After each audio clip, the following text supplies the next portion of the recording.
Should swords be able to chop wood?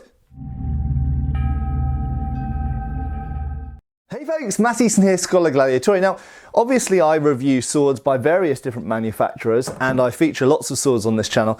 And one point that comes up every now and again at fairly regular interviews is that chopping wood with swords is sword abuse. And I'm aware that other people out there testing swords, for example Matthew Jensen or Scalagrim or various other people who test sharp swords do sometimes cut wood, and some people regard some of this as abuse. Is cutting wood with a sword abuse per se? No. Okay, so the first headline I want to make in answer to this question is that absolutely swords are supposed to encounter other swords, shields, helmets, people's bodies, all sorts of things, polearm shafts. So the fact is that a sword that is designed to be used in any kind of real combat absolutely has to be able to encounter other resistive objects, including wood, for example.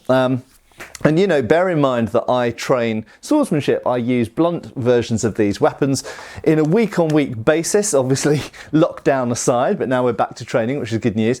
But we use swords all the time to hit other people, okay, people's bodies, but also fencing masks, which are made of steel mesh, hardened steel mesh in some cases. And of course other people's weapons, which include swords and sometimes polearm shafts and such like. So the simple fact is that swords have to be tough enough within certain parameters to stand up to that kind of impact. And I'm reluctant to use the word abuse here. So the headline for me is absolutely a sword should be able to stand up to chopping certain types of wood. Now obviously there's some context here. It depends on the type of sword. We're not talking about necessarily spadroons here, or definitely not small swords. We're not even necessarily talking about all rapiers either, but we're definitely talking about things like medieval arming swords, katanas, Chinese dao, or things like long swords as well, and a whole bunch of other swords besides, such as you know, wakizashis and falchions and mesa and various things like this. So the simple fact is that these fairly large, robust swords should be able to chop certain types of wood, and that's the other thing, is what type of wood are we talking about? So we're not talking about a mighty mast on a ship made of you know, whatever it's made of, or a big lump of oak or something like this.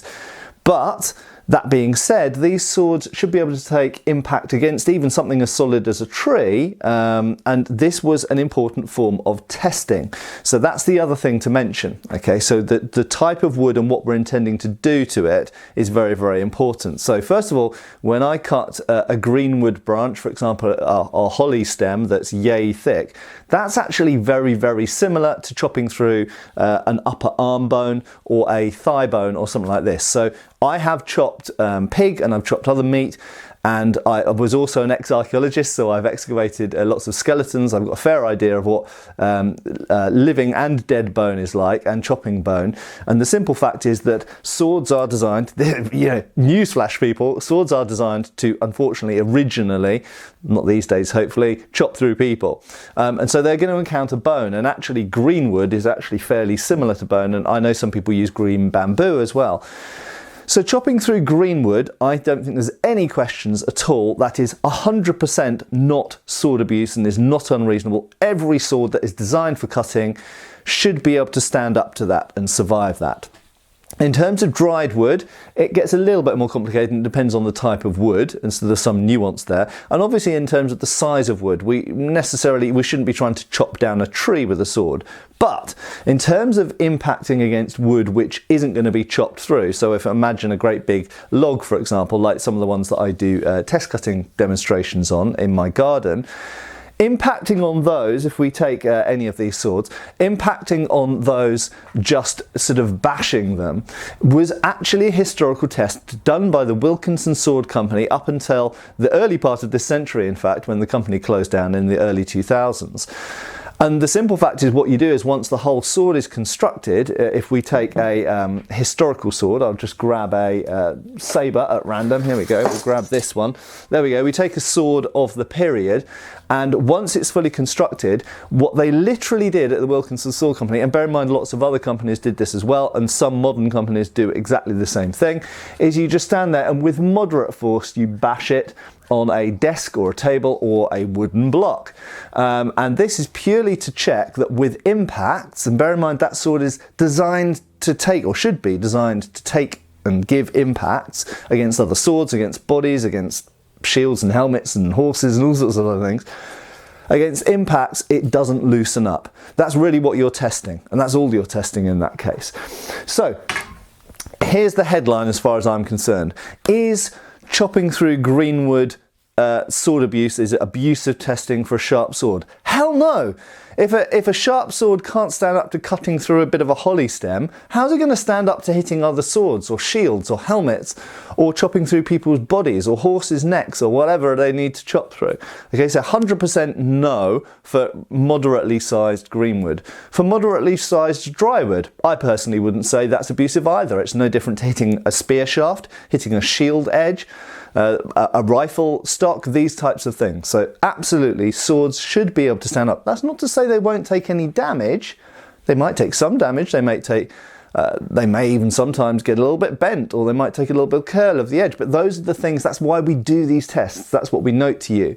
So if we have 10 swords and we test 10 swords on some dry branches of standard thickness, say 1.5 inch thick, and 2 of those swords take a bend, well, that's useful feedback for you guys. You can say, well, look, all of these swords underwent similar testing. Those ones weren't damaged. They were hitting something that was similar to a human leg or arm or head even, or a polearm shaft, and they didn't get damaged. But these 2, they got bent. And bear in mind, I have tested a lot of swords this way, including some swords. So we've got here a Dynasty Forge Okatana, and we've got here an LK Chen Tang Dao. Both of these are differentially hardened. They've got a hard edge and a softer back. Neither of them bent.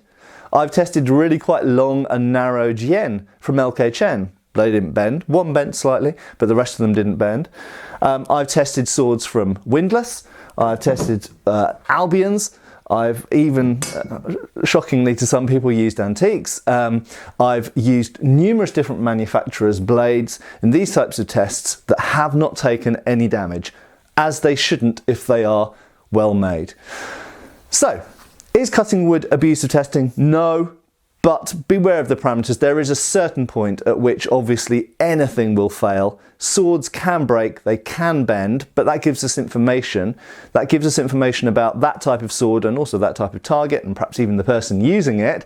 Absolutely, if you use bad technique, if I take this Tang Dao and I have very good edge alignment and cut through a piece of wood cleanly with it, it won't bend. However, if I twist slightly in the cut and I try and scoop the cut or something like this, I might bend the blade.